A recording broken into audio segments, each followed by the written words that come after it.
Praise Yah for the gathering today, and for the for the break and the cold snap too. That was bad. So what we've got today is a number of different topics to show us where we are in prophetic time, and to show that Father has control of all of this, and that we have an obligation to be peaceable during it. So everything's going according to plan, but whose plan? So, really, the chaos and confusion gripping the world are not spontaneous happenstance. They are necessary elements demoralizing the unbeliever. Not us. We're not demoralized. We have faith. We know the outcome already. That the unbelievers are going to give up. That's what it means to be demoralized. You say, what's the use?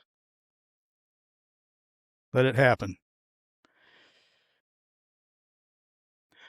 One of the things that the beast system, is trying to accomplish, and has always tried to accomplish since the beginning of time, is to create life, or to make a facsimile of life, because Father made a strong proclamation that he's the one who makes life, he's the one that kills, he's the one that wounds, he's the one that heals. And none can deliver from his hand, he says. So artificial is an imitation, a counterfeit. A counterfeit has to be good. A good counterfeit is the closest thing to reality, right? A good counterfeit dollar, we know, has to look just like the real dollar. Creator says, "See now that I, even I am He. There is no God with me. I kill, and I make alive. I wound and I heal. Neither is there any that can deliver out of my hand." So he says, got it? So what does that say to these guys? I'm just laying a platform here. The first few slides were just laying a foundation. Almost 26 years ago, this guy named Francis Collins, from a fancy research institute, made a breakthrough announcement. Today, we celebrate the revelation of the first draft of the human book of life. Oh, come on. What is the book of life? These people are saying that they now have the book of life. That's about as blasphemous as it can get. And declared that this breakthrough lets humans, for the first time, read our instruction book. Get out of here. So what is this Jewish man who came up with another side to this story? Yeshayahu Isaiah Rubinstein, An Israeli scientist made an intriguing discovery about DNA, and I'm sure a lot of you have heard about this. He found that the sulfur bonds between the base pairs of genetic material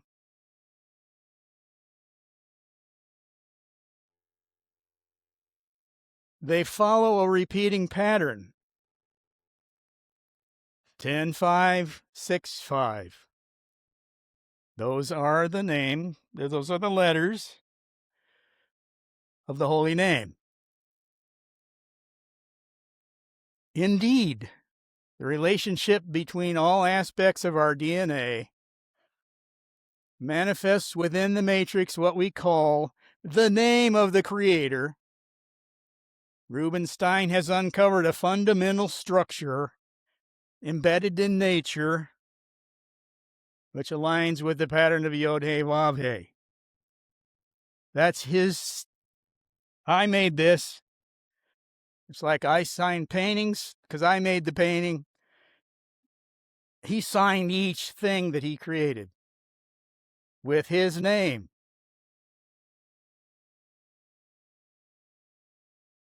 There's no more important thing to him than his name.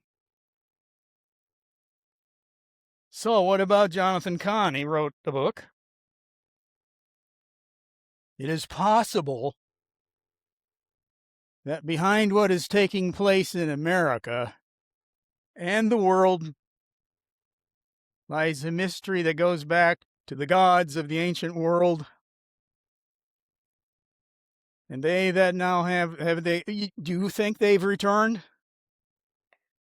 I think they never left. They've just been subdued. But this is what's coming in to us, to the societies around the world. Fake DNA in a pill. They want to write a new code, or they want to interfere with Father's code. Because anybody who does computer code knows if you make one mistake, the code is no good. Right? That's what they're proposing to do. Cure diseases, swallow a pill, and it'll change your DNA and you won't have that anymore. So in Ephesians, this is where the battle is. As we said before, if you take the spirit out of the body just collapses in a heap. That's why this is being said. For we wrestle not against flesh and blood, but against principalities and against powers, against rulers of darkness of this world, against spiritual wickedness in high places, and we've got all that. But we're not fighting the bodies. The body is just a container. In Matthew, but I say to you, love your enemies. Here's the challenge. Bless them that curse you, do good to them that hate you, and pray for them which despitefully use you and persecute you. For if ye love them which love you, what reward have ye? This is going to be a major challenge for me. I know. So love really means much.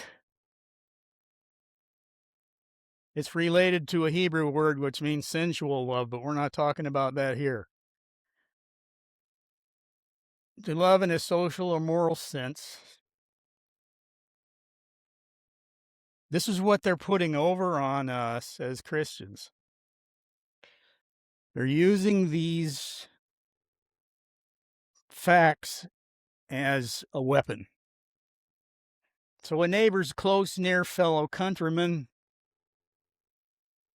enemy is, and we've got those, hateful, hostile.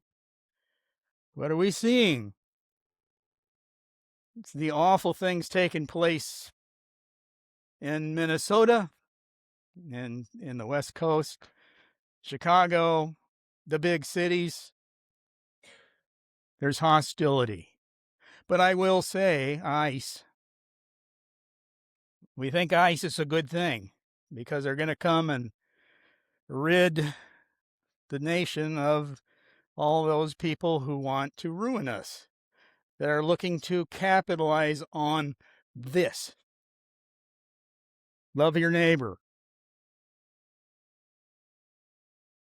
But every time government gets involved in militarily policing, the initial reason fades in the background, and they never get rid of ICE, but ICE gets used for a different purpose. That would be us. Because we're not playing the game out there. We cannot play this game that's coming. So they could just as well use ICE against us as they could to the Somalians. Westerners are the only people on Earth to have extended full moral recognition to all others. Because we're Christians, right? Europe and America are still full of patriotic men and women of all ages, all struggling to regain control of their nations and their destinies in the face of the most monstrous opposition, which is their own government and all the people they drew in, which are raping and murdering, slicing and dismembering people. The very people that welcomed them with open arms. So it is no doubt, really. Western peoples we've allowed it to erupt within every pillar of our faith, our culture, our government, economics, the wokeisms that have corrupted us. Western peoples are the only ones to see other groups through Christian eyes. As I said, it's been used against us. Life, in quotes. Not really. What do you think of that? Well, they've got something way better than that. Way more authentic. But this is what the guys like Yuval Harari and all these people that are prognosticating about the benefits of AI and the whole ball of wax. They want to create an artificial life. So they programmed us, right? They've been programming us for almost 100 years. This movie here, Frankenstein, pretends to say that we can bring a dead man back to life. And they even show it in the movie happening. A modern version of it, that's the ultimate to bring life to an inanimate object, a formerly dead person, back to life. Yeshua did that. 3 days and plus in the grave. Lazarus was raised. They said, don't go in there, it stinketh. That's how old it was. This is programming us. And the simple minded people that have been dumbed down, this goes into their psyche. But I want you to notice this is part of that same newer movie version of Frankenstein. You see this up there? I won't mention the name of that goddess. I think you can tell by looking.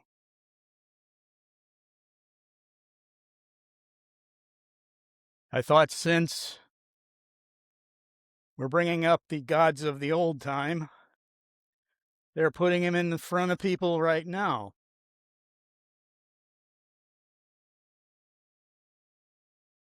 This is called scientific predestination.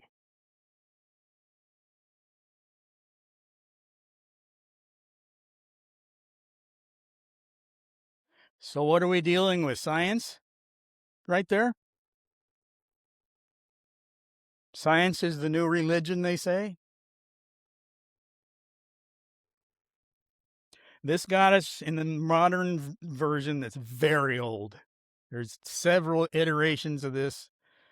They go back to eons. But in the modern era, this goddess represents scientific determinism, self-determination, predetermination, scientific determination. No, but that's what they want for us.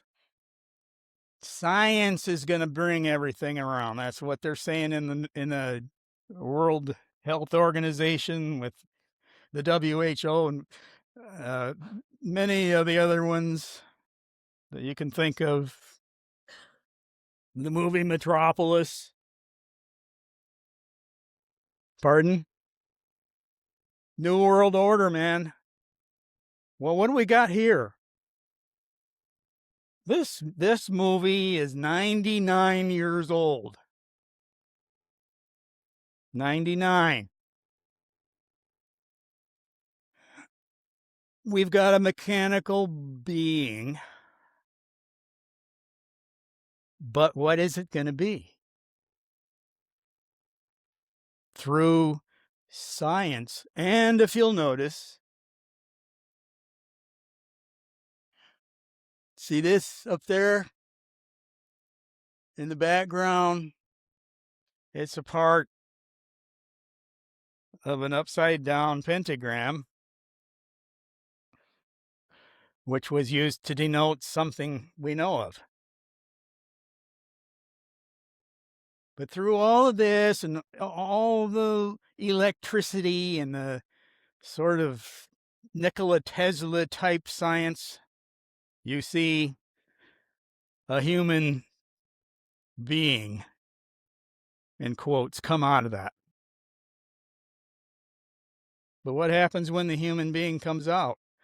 We can compare this to the image of the beast. What happens? This happens. This is the same movie. Excuse the quality of the photo. But they're marching young men up the ladder into a flaming grinder, sacrificing to another god who will be nameless. That's what's happening.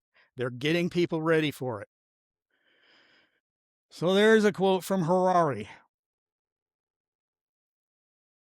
Humans, in his faggy little voice, are on the verge of achieving what natural selection couldn't, creating inorganic life. See, they can't even admit they won't be able to create organic life. They're trying and trying. But that's the life that we're trying to say, hey, wait a minute, we can't do this. We can't go there. We can't accept it because they are building the beast system infrastructure in every town in the country, it seems. The data centers, aren't they benign sounding? Oh, what could be wrong with data? This is going to be the muscle all over the planet to energize the beast, which they are about to show. There's a couple of quotes from people that have worked on one and one that's been built by the farmer. Data centers make me angry. They make me feel sad. I feel like we've made mistakes as a society. Yeah, we let it happen, but what are we going to do about it? What can we do about it? So here's an electrician, which was a better quote. Pretty much great money. He says he's happy to make the money, but 100% on par with 1984 and Brave New World. I wonder how many of you have read those books. Any of you? One. Good. Yep. Now you know what we're talking about. Very, very dystopic, but accurate sort of playbook for what's happening now, as it turns out. So they're literary pieces, and this man's saying because he's in there working on these things as an electrician, which you know the whole things about electricity, pretty much line for line what's going on. They're competing.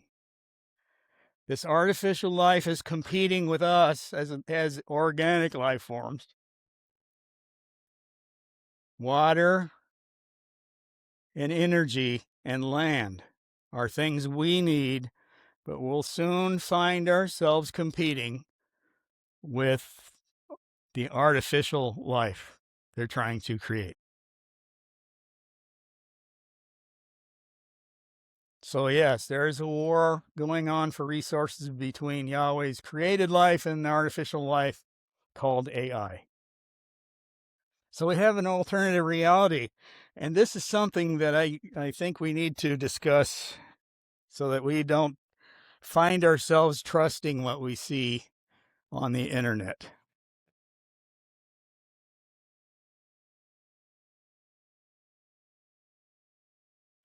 This is prophetic. What's going on out there, it's living up to these prophecies. And he had power to give life unto the image of the beast. Not organic life, but the perception of life. That the image of the beast should both speak and cause that as many as would not worship the image of the beast should be killed. Thus, the end of that movie where people are being put into that grinder. So even at this point in time, with widespread media perpetuated chaos, we have to have caution and discernment. And these are absolutely necessary when considering internet content from here on out to a high degree, more than ever before, as the Bible says, as we see the day approaching. Now we're going to go into deepfake a little bit. Pretty convincing, wouldn't you say? On the left is the real photo, and on the right is the artificial intelligence. It's the deepfake, a deep learning model. Especially on your telephone, you wouldn't be able to make a difference. You couldn't tell the difference, right? You can hardly tell the difference now.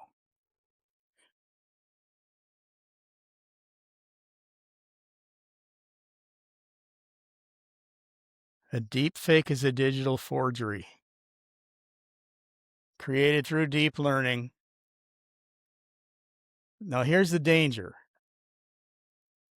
Deepfakes can create entirely new content, manipulate existing content, video, images, audio, and text. They could be used to defame targets and impersonate or blackmail elected officials, so what you see on the TV may not even be real. So here's how they do it. And this is why it's important to understand how they do it, so that we're not we look at everything now. I shouldn't say we, I do. Everything I see on the internet is suspect that it's an AI. What happens here is this is the AI duplicate. This man has his face scanned. The computer reads his face and talks and makes the expressions and whatever, and it's translated to this. So he's got his lips pursed there. He's got his lips pursed there. So he can make Vladimir Putin have a nice little conversation with you. Look at these. This person does not exist. They're not real. They're AI. One thing you can see in this one is there's a little artifact right there on the nose. See it? The rest of it looks really good.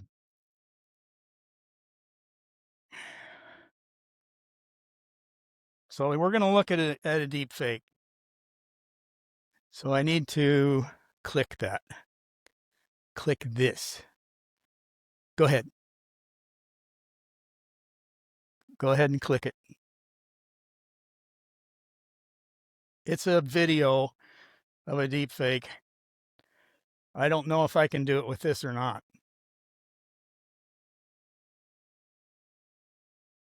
Message. Since that momentous day in 2016, division has coursed through our country as we argue with fantastic passion. Message. Since that momentous day, division has coursed through our country by worthy passion and vigor from since that momentous vigor, Prime Minister, rise above Dubai, rise above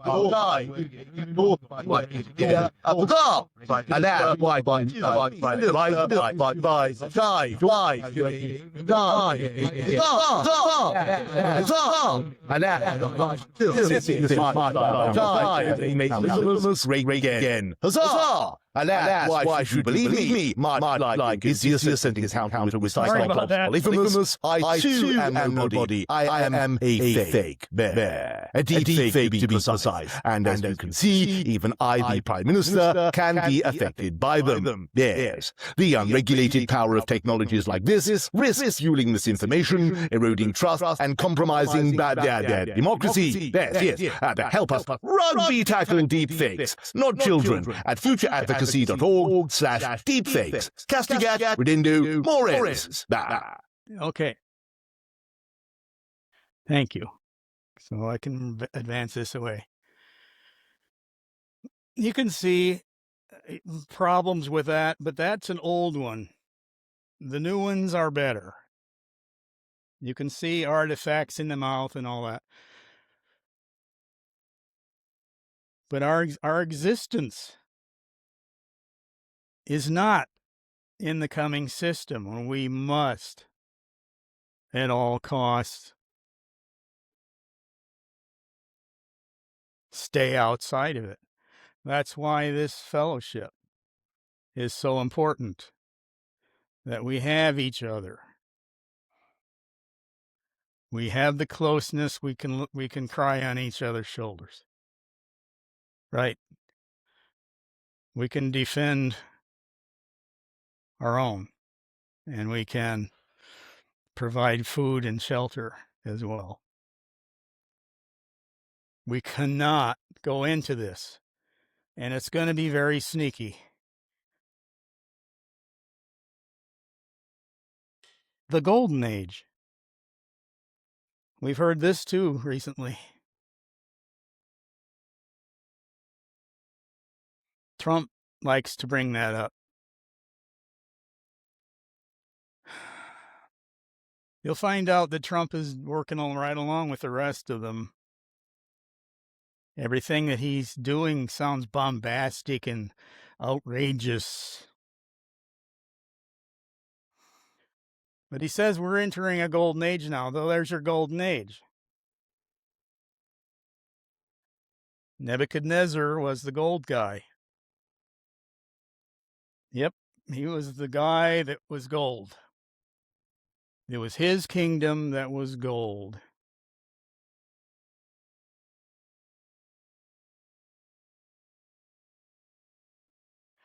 Silver, copper, iron.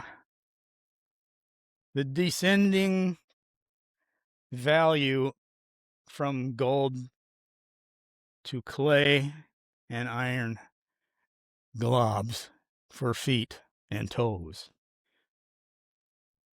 The golden age was there. So he's projecting a Babylon return. Okay? A new golden age for America. There's the kingdoms as far as we can tell. Clay, iron. We're going to talk about the clay, iron, feet of toes because we're coming into that. The rest of them are already done. Whereas thou sawest, it says in Daniel, iron mixed with miry clay, they shall mingle themselves with the seed of men. In other words, we're all going to be united, right? But they shall not cleave to one another because they don't know, they can't. It's just the cultures and all the other things involved where they're not going to see eye to eye. Certain fish don't get along in the same fishbowl. So thank the United Nations or the WEF, right? So you're looking at world organizations. I saw this map several years ago. It was in my old notes. The world will be divided into 10 sections. This map was made in the 1970s, so it's probably not exactly the way they have it configured now. But you'll see, Trump's been talking about Canada being, a 51st state or something. And then Greenland, he wants to buy it. It's getting us used to the idea that, this could it possibly happen? Could it be that Trump will buy Greenland? It'd be great. Look at all the territory we'd get. Well, they're starting small with Canada. They've got Alberta, which is roughly here, right here, all ready to join the United States of America. We'll see. Make Greenland great again? He hasn't given up on that. He started that in his first term, second term. Why? Because of that map. That's the way it's going to be. So all these little back and forthisms that are going on are just theater. They're following the plan.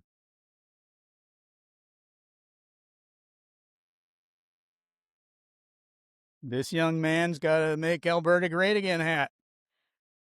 Good for him, eh? But here's what Trump's doing. See how the mind games are being played. He introduced the Canadian Prime Minister as governor, as if it was already a state.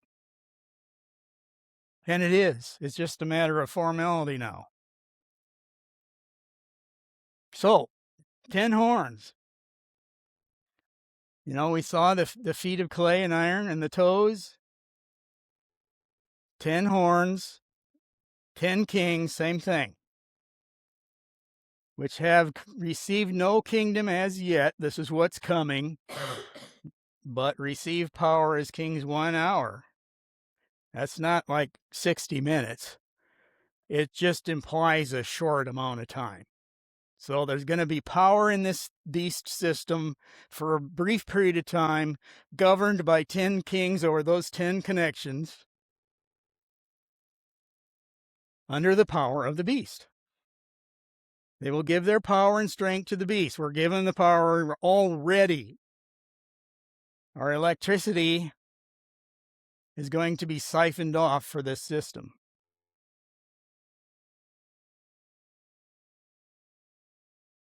So these kings are going to make war with the Lamb. We know who that is, Yeshua HaMashiach.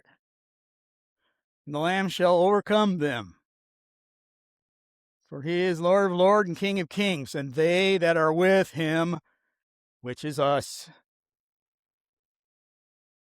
are called, chosen, and faithful. We've gone over that a few times. So,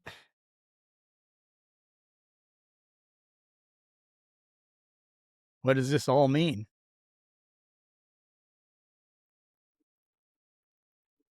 So, we're looking at, and I've been deeply blessed by the book of Enoch.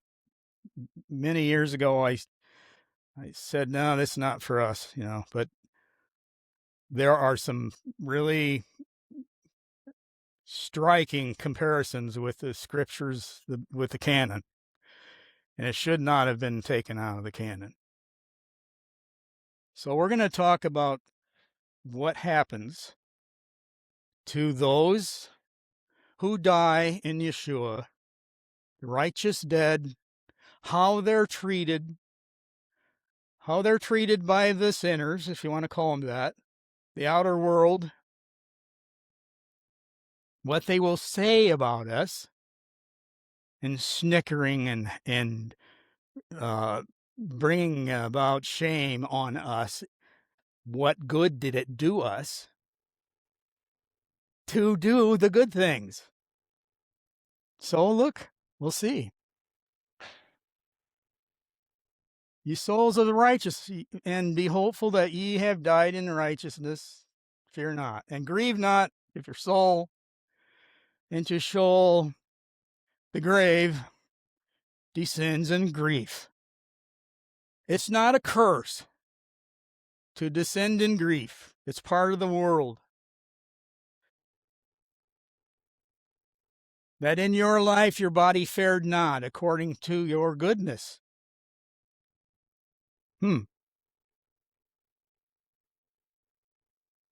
Don't worry about it. But wait for the day of the judgment of the sinners, and for the day of cursing and chastisement of the sinners. But they say, yet when ye die, the sinners will speak over you. This is so true. So much human nature. As we die, so die the righteous. What benefit do they reap for their deeds? Behold, even as we do, they die in grief and darkness. What have they more than we? I think I've heard people think this. What good's it going to do you? What will they receive? What will they see forever? Behold, they too have died, and henceforth forever shall they see no light. Well, isn't that special? We'll see how that plays out. So, I tell ye sinners, you are content to eat and drink, rob and sin, strip men naked, acquire wealth, my goodness. All you silver stackers out there. Then you want to see good days, and they do see good days. Have ye seen the righteous, how their end falls out, says Yahweh. That no manner of violence is found in them till their death. No manner of violence is found in them.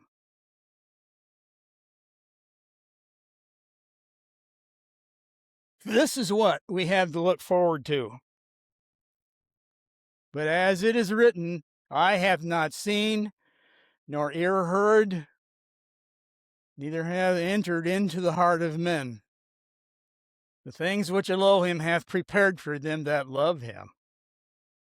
We have no comprehension of that. I'm looking forward to that, I'll tell you. There's Isaiah. See, it says it was written, "For since the beginning of the world men have not heard, nor perceived by the ear, neither hath they seen by the eye, O Elohim, besides thee, what he hath prepared for him that waiteth for him." That's what I love about this version of that. Wait. We are going to be waiting through some pretty hellish things. But we know the reward. Here's something from a 5-star general, World War II. After the war was over, this sums up in a really good way the theme of this. Every gun that is made, every warship launched, every rocket fired represents, in the final sense, a theft of those who hunger and are not fed, those who are cold and are not clothed. Does that not spark memories of the Sermon on the Mount? This world in arms is not spending money alone. It is spending the sweat of the laborers, the genius of the scientists, and the hopes of its children.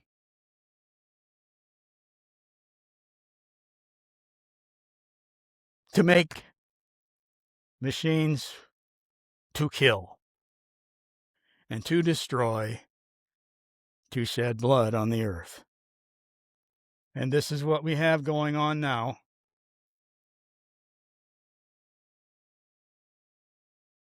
This is what we have imported. But how will we respond to this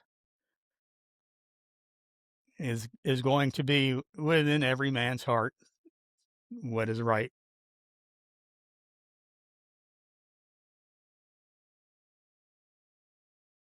I had a thought.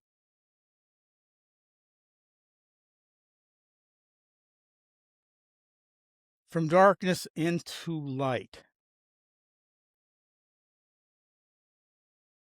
So we don't have knowledge, but we'll gain knowledge and then we'll be in the light. True. But what does west mean? West is where the sun sets, right? It's darkening. It comes up in the east, it's lightening. From west to east. Amen. Amen.